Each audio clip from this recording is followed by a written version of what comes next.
Hello viewers, welcome to my channel Easy 60. இன்னைக்கு Tamil Nadu syllabus standard 9 chapter 6 example number 6.1 பார்க்கலாம். Drawing அவங்களே கொடுத்துட்டாங்க. இதுதான் ஆங்கிள் தீட்டா அப்படின்றது சொல்லிட்டாங்க. ஸோ சைன் கொசைன் டேஞ்சன்ட் இதோட வேல்யூஸு, அதாவது தீட்டாவை ஆங்கிளாக வச்சு இது மூணுத்தையுமே கண்டுபிடிங்க அப்படின்னு சொல்லி கேட்குறாங்க. இப்போது ஃபர்ஸ்ட்டு நம்ம ஆப்போசிட் அதெல்லாமே ஃபஸ்ட்டு மார்க் பண்ணணும். இதுதான் நம்மளுடைய வேலை. இப்போது இங்கே தீட்டா இருக்குன்னா தீட்டாக்கு ஆப்போசிட்லேயே வர இந்த பிஆர் தான் ஆப்போசிட் சைடு ஆகிடும். அதுக்கப்புறமா இது எல் ஷேப்பு, கரெக்டாக? ஸோ இது எல் ஷேப் அப்படின்னா இந்த இடத்துல தான் உங்களுக்கு 90 டிகிரி இருக்குது. ஸோ 90 டிகிரிக்கு எதிரில் வர சைடு தட் இஸ் ஆர்கியூ தான் ஹைப்போடென்யூஸ், பேலன்ஸ் இருக்கிறது வந்து அட்ஜசன்ட் சைட். ஸோ இந்த மாதிரி நீங்கள் ஃபஸ்ட்டு வந்து மார்க் பண்ணிக்கோங்க.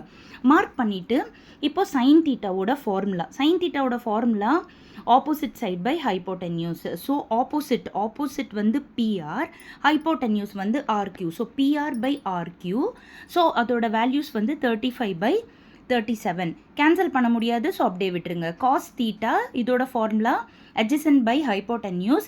ஸோ adjacent வந்து PQ, hypotenuse வந்து RQ. So PQ by RQ which is PQ ஓட வேல்யூ 12 by RQ ஓட வேல்யூ 37. இதுவும் கேன்சல் பண்ண முடியாது, அப்படியே விட்டுருங்க. tan தீட்டாவோட formula opposite by adjacent.